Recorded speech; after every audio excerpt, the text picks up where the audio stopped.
നമസ്കാരം. പുതിയ വീഡിയോയിലേക്ക് ഏവർക്കും സ്വാഗതം.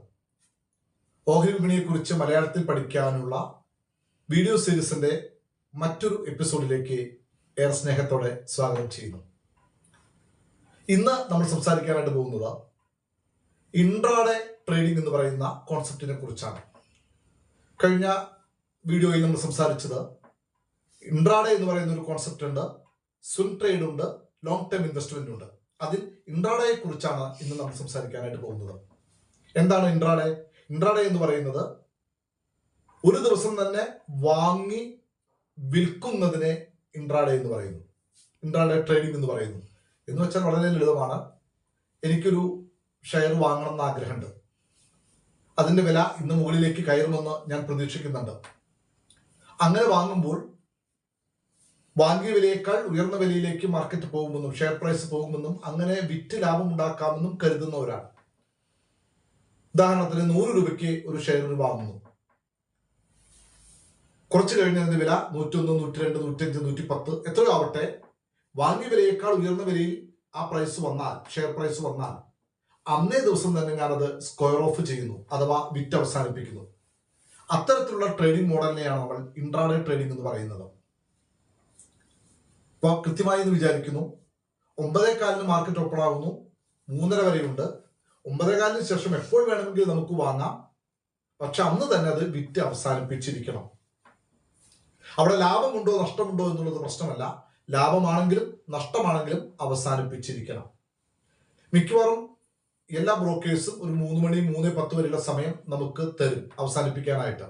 നമ്മൾ വേണം അത് അവസാനിപ്പിക്കാനായിട്ട്, വാങ്ങിയത് വിറ്റ് അവസാനിപ്പിക്കാൻ. എന്നാൽ നമ്മളത് അങ്ങനെ വാങ്ങി വിറ്റ് അവസാനിപ്പിക്കുന്നില്ലെങ്കിൽ നിർബന്ധമായും ബ്രോക്കർ തന്നെ അത് വിറ്റ് അവസാനിപ്പിച്ചിരിക്കും. അതിന് നമ്മൾ സ്ക്വയർ ഓഫ് എന്നുള്ള വാക്കാണ് ഉപയോഗിക്കുക. അപ്പൊ മനസ്സിലാക്കുക, ഇൻട്രാഡേ ആണ് നമ്മൾ ഓപ്റ്റ് ചെയ്യുന്നതെങ്കിൽ, സെലക്ട് ചെയ്യുന്നതെങ്കിൽ, വാങ്ങിയ ആ ഷെയർ അന്ന് തന്നെ വിറ്റിരിക്കണം. നമ്മൾ വിറ്റില്ലെങ്കിൽ ബ്രോക്കർ അതെടുത്ത് വിൽക്കും. അതിനുള്ള റൈറ്റ് ബ്രോക്കർക്കുണ്ട്. അതിന് നമ്മൾ square of, compulsory square of, auto square of എന്നൊക്കെയാണ് പറയുക. അപ്പോ അതിന്റെ മെച്ചം എന്ന് പറയുന്നത് എന്താണ്? മെച്ചം ഇതാണ്: 9:15 മുതൽ 3:30 വരെയുള്ള സമയത്ത് ഏത് സമയത്താണോ എനിക്ക് മാർക്കറ്റിലേക്ക് കയറാൻ പറ്റുക, ഇഷ്ടമുള്ള ഷെയർ കണ്ടെത്തി അത് വാങ്ങാം, അന്ന് തന്നെ അത് വിൽക്കാം. അതിന്റെ മെച്ചം എന്ന് പറയുന്നത് ഇതാണ്: നമുക്ക് മനസ്സമാധാനക്കേടില്ല, അന്ന് വൈകുന്നേരം സമാധാനത്തോടെ കിടന്നുറങ്ങാം. അതേസമയം അത് ദോഷവും കൂടിയാണ്. എന്താ ദോഷം? ഞാൻ വാങ്ങിയ ഒരു ഷെയർ അന്ന് ലാഭത്തിലല്ലെങ്കിൽ എനിക്ക് നിർബന്ധമായും അത് വിറ്റ് അവസാനിപ്പിക്കണം, നഷ്ടത്തിലാണെങ്കിലും. ഒരുപക്ഷെ നാളെ അത് പ്രോഫിറ്റിലേക്ക് വന്നേക്കാം, പക്ഷെ അതൊന്നും കൺസേൺ അല്ല. ഇൻട്രാഡേ സെലക്ട് ചെയ്താൽ ഇന്ന് വാങ്ങിയാൽ ഇന്ന് തന്നെ അത് വിറ്റിരിക്കണം. അപ്പൊ അത് ഒരേ സമയം പോസിറ്റീവായും നെഗറ്റീവായിട്ടും മാറുന്നു എന്നുള്ളതാണ്. ക്ലിയർ ആയി എന്ന് വിചാരിക്കുന്നു. മനസ്സമാധാനക്കേട് ഉണ്ടാവില്ല. ലാഭമായാലും നഷ്ടമായാലും അന്ന് തന്നെ അത് സെറ്റിൽ ചെയ്ത് സമാധാനത്തോടെ കിടന്നുറങ്ങാനായിട്ട് സാധിക്കും. ഇനി ഇൻട്രാഡേയിൽ കിട്ടുന്ന മറ്റൊരു ആനുകൂല്യം എന്ന് പറയുന്നത്, നമുക്ക് ആദ്യം വാങ്ങി പിന്നെ വിൽക്കുന്ന ഒരു മെത്തേഡാണ് പൊതുവെ കേട്ടുപരിചയമുള്ളത്. അതിന് നമ്മൾ വിളിക്കുന്നത് ലോങ് പൊസിഷൻസ് എന്നാണ്. എന്നാൽ ഷെയർ മാർക്കറ്റിൽ നമുക്ക് മറ്റൊരു സാധ്യത കൂടിയുണ്ട്. ഞാൻ സ്റ്റോക്കുകളെ കുറിച്ചാണ് പരാമർശിക്കുന്നത്. ഏതെങ്കിലും ഒരു ഷെയറിന്റെ വില ഇന്ന് താഴേക്ക് പോകും എന്ന് തോന്നുന്നുണ്ടെങ്കിൽ ആ അവസരത്തെ കൂടി ഉപയോഗപ്പെടുത്താൻ ഒരാൾക്ക് സാധിക്കും. അതിന് വിളിക്കുന്ന പേര് ഷോർട്ട് പൊസിഷൻ എന്നാണ്, ഓർ ഷോർട്ട് സെല്ലിംഗ് എന്നാണ്. Short selling, SORT, short selling.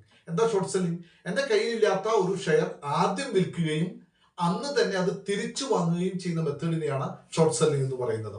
ഇത് ഇന്ത്യൻ മാർക്കറ്റിൽ അനുവദനീയമായ ഒരു മെത്തേഡാണ്. ഉദാഹരണത്തിന്, നാളെ ഒരു കമ്പനിയുടെ ഷെയർ താഴേക്ക് പോരാൻ സാധ്യതയുണ്ട്. എന്താ കാരണം? ആ കമ്പനിയെ കുറിച്ച് ഏതോ ഒരു മോശം വാർത്തയുണ്ട് എങ്കിൽ നാളെ കാലത്ത് തന്നെ, അതായത് 9:15 തന്നെ നമുക്ക് എന്ത് ചെയ്യാം? ആ പ്രോഡക്റ്റ് അല്ലെങ്കിൽ ആ ഷെയർ ആദ്യം തന്നെ വിൽക്കാം. പിന്നീട് വൈകുന്നേരം ആകുമ്പോഴേക്കും അത് തിരിച്ചു വാങ്ങാം. അപ്പൊ എന്താ പ്രത്യേകത? വാങ്ങി വിൽക്കുമ്പോൾ വാങ്ങിയ വിലയേക്കാൾ കൂടുതൽ വേണം വിൽക്കാനായിട്ട്, അപ്പോഴാണ് ലാഭം ഉണ്ടാവുക. ഇവിടെ എങ്ങനെയാണ്? ഇവിടെ വിറ്റ വിലയേക്കാൾ താഴേക്ക് പ്രൈസ് വരണം, അപ്പോഴാണ് നമ്മൾ വാങ്ങുക. ഉദാഹരണത്തിന് ഷോർട്ട് സെല്ലിങ്ങിന്റെ കാര്യമാണ് ഞാൻ പറയുന്നത്. 130-ന് ഒരു സാധനം നമ്മൾ വിറ്റെങ്കിൽ, ഒരു ഷോർട്ട് സെല്ല് ചെയ്തെങ്കിൽ, ലാഭത്തിലാകണമെങ്കിൽ അത് 130-ൽ നിന്ന് 25ലേക്കും 20ലേക്കും ഒക്കെ താഴേക്ക് വന്നാൽ മാത്രമേ, അതായത് 130ന്റെ താഴേക്ക് വന്നാൽ മാത്രമേ അയാൾക്ക് ലാഭം ഉണ്ടാക്കാനായിട്ട് സാധിക്കൂ. മനസ്സിലാക്കുക, ലോങ് ആയാലും ഷോർട്ട് ആയാലും ഇൻട്രാഡേ ആണ് നമ്മൾ സെലക്ട് ചെയ്തതെങ്കിൽ ലാഭമായാലും നഷ്ടമായാലും അന്ന് തന്നെ സ്ക്വയർ ഓഫ് ചെയ്തിരിക്കണം. അല്ലാത്ത പക്ഷം കമ്പനി അഥവാ ബ്രോക്കർ ആയിരിക്കും അത് സ്ക്വയർ ഓഫ് ചെയ്യുന്നത്. ഇനി ധാരാളം ആളുകൾ ഇൻട്രാഡേ എന്ന് പറയുന്ന സെക്ഷനിലേക്ക് വരുന്നുണ്ട്. അതിന്റെ ഒരു കാരണം ഞാൻ പറഞ്ഞു, മനസ്സമാധാനം, അന്ന് വൈകുന്നേരത്തെ സമാധാനത്തോടെ കിടന്നുറങ്ങാമെന്നുള്ളതാണ്. അത് മാത്രമല്ല, ആളുകളെ അട്രാക്ട് ചെയ്യുന്ന മറ്റൊരു ഘടകം എന്ന് പറയുന്നത് ഈ ഷോർട്ട് സെല്ലിംഗ് എന്ന് പറയുന്നത് ഇൻട്രാഡേയുടെ ഒരു വലിയ ഫീച്ചറാണ്. അതിനൊക്കെ പുറമെ മറ്റൊരു പ്രധാനപ്പെട്ട ഫീച്ചർ ഉണ്ട്. അതിന് നമ്മൾ ലിവറേജ് എന്നാണ് പറയുക. സാധാരണ ഒരു ഷെയറിന്റെ എത്ര രൂപയാണ് നമ്മുടെ കയ്യിലുള്ളത്? ഉദാഹരണത്തിന് എന്റെ കയ്യിൽ 10,000 രൂപയുണ്ടെങ്കിൽ ഇൻട്രാഡേ ചെയ്യാൻ ഞാൻ തീരുമാനിച്ചാൽ 10,000 രൂപയുടെ ഷെയർ അല്ല എനിക്ക് വാങ്ങാനായിട്ട് ബ്രോക്കർ അനുവദിക്കുക. അതിന്റെ 5 ഇരട്ടി വരെ മൂല്യമുള്ള ഷെയറുകൾ വാങ്ങാനായിട്ട് എന്റെ ബ്രോക്കർ എന്നെ അനുവദിക്കും. ഒന്നുകൂടി ഞാൻ റിപ്പീറ്റ് ചെയ്യാം. എന്റെ കയ്യിൽ 10,000 രൂപയേ ഉള്ളൂ, പക്ഷെ എനിക്ക് എത്ര രൂപയുടെ ഷെയർ വരെ വാങ്ങാം? 50,000 രൂപയുടെ ഷെയർ വരെ വാങ്ങാം. അതിന് 1 രൂപ പോലും ബ്രോക്കർക്ക് എക്സ്ട്രാ പലിശയോ മറ്റെന്തെങ്കിലും കാര്യങ്ങളോ സർവീസ് ചാർജോ പ്രത്യേകിച്ച് കൊടുക്കേണ്ടതില്ല. അതിനുവേണ്ടി മാത്രം ലാഭം ഉണ്ടാക്കിയാൽ അത്രയും ലാഭം നമുക്ക് എൻജോയ് ചെയ്യാനായിട്ട് സാധിക്കും. ചുരുക്കി പറഞ്ഞാൽ 10,000 ഉള്ള ഒരാൾക്ക് കിട്ടുന്ന ലാഭത്തിന് പകരം 50,000 രൂപയുടെ ഉൽപ്പന്നങ്ങൾ വാങ്ങിയ ഒരാൾക്ക് വാങ്ങി വിൽക്കുമ്പോഴോ വിറ്റ് വാങ്ങുമ്പോഴോ ലാഭം ഉണ്ടാക്കാൻ പറ്റുമെന്ന ഒരു ഓപ്ഷൻ എവിടെയുണ്ട്? ഇൻട്രാഡേയിലുണ്ട്. അതുകൊണ്ടാണ് ഇൻട്രാഡേയിലേക്ക് ധാരാളം ആളുകൾ ചെന്ന് ആ ഒരു സ്ട്രാറ്റജി ഉപയോഗിക്കുന്നത്. അപ്പോൾ വളരെ കൃത്യമാണ് കാര്യങ്ങൾ. ഇൻട്രാഡേക്ക് ഏറ്റവും വലിയ ബെനിഫിറ്റ് എന്ന് പറയുന്നത് അതിന്റെ ലിവറേജ് ആണ്. അത് 5 മടങ്ങ് വരെയാണ് കിട്ടുക. ഉദാഹരണത്തിന് ഞാൻ ഈ പറഞ്ഞ പ്രകാരമാണെങ്കിൽ 10,000 രൂപ കയ്യിലുള്ള ഒരാൾക്ക് 50,000 രൂപ വരെയുള്ള ഷെയറുകൾ വാങ്ങാൻ അനുവദിക്കും. 20,000 ഉള്ള ഒരാൾക്ക് 1 ലക്ഷം, 1 ലക്ഷം ഉള്ള ഒരാൾക്ക് 5 ലക്ഷം. ക്ലിയർ ആയി എന്ന് വിചാരിക്കുന്നു. എന്താ ഇതിന്റെ ഒരു ദോഷം? ഗുണേ ഉള്ളൂ. പക്ഷെ നമ്മുടെ അനാലിസിസ്, നമ്മുടെ കാഴ്ചപ്പാട് തെറ്റിപ്പോയാൽ 10,000 രൂപയുള്ള ഒരാൾക്ക് അത് വാങ്ങി വിൽക്കുമ്പോഴുള്ള നഷ്ടമേ ഉണ്ടാവുള്ളൂ. പക്ഷെ 50,000ന്റെ വാങ്ങൽ വിൽപ്പന നടത്തുമ്പോഴോ നഷ്ടത്തിന്റെ തോത് കൂടും. അപ്പോ ലിവറേജ് എന്ന് പറയുന്നത് ഒരേ സമയം ബ്ലെസ്സിംഗ് ആണ്, മറ്റൊരു സമയം അത് നഷ്ടത്തിലേക്ക് പോകാനുള്ള ഒരു തീവ്രത കൂട്ടുകയും ചെയ്യുന്നു. അപ്പൊ നമ്മുടെ വ്യൂ കറക്റ്റ് ആണെങ്കിൽ, അനാലിസിസ് കറക്റ്റ് ആണെങ്കിൽ നമുക്ക് ലിവറേജ് എന്ന് പറയുന്നത് അസറ്റായിട്ട് മാറും, അല്ലെങ്കിൽ അത് നമുക്കൊരു ഭാരമായിട്ട് മാറിയേക്കും. ഏകദേശം ഇൻട്രാഡേ എന്ന് പറയുന്ന ഒരു കോൺസെപ്റ്റിനെ കുറിച്ച് ഒരു ധാരണ കിട്ടിയെന്ന് വിചാരിക്കുന്നു. വരും വീഡിയോകളിൽ പലപ്പോഴായിട്ട് ഇതുമായി ബന്ധപ്പെട്ട മറ്റു കാര്യങ്ങൾ നമുക്ക് ഡിസ്കസ് ചെയ്യാം. എന്തായാലും ഇൻട്രാഡേ എന്ന് പറയുന്നത് വളരെ പവർഫുൾ ആയിട്ടുള്ള ഒരു മെത്തേഡാണ്, ടൂളാണ്. കൃത്യമായിട്ട് മാർക്കറ്റിനെ അനലൈസ് ചെയ്യാൻ പറ്റുന്ന ഒരാൾക്ക് ബ്രോക്കറുടെ സപ്പോർട്ടോട് കൂടി കൂടുതൽ വോളിയം ട്രേഡ് ചെയ്ത് ലാഭത്തിലാക്കാനായിട്ട് ഉള്ള അവസരം ഇൻട്രാഡേ ട്രേഡിംഗ് ഒരുക്കുന്നുണ്ട്. തീർച്ചയായും മറ്റു ഒരു വീഡിയോയുമായിട്ട് ഉടനെ വരാം. എല്ലാവിധ നന്മകളും നേരുന്നു. Thank you all. Thank you. ഈ ചാനലിനെ സപ്പോർട്ട് ചെയ്യാനും കമന്റ് ചെയ്യാനും ലൈക്ക് ചെയ്യാനും ഷെയർ ചെയ്യാനും ഏറെ സ്നേഹത്തോടെ ഓർമ്മിപ്പിക്കുന്നു.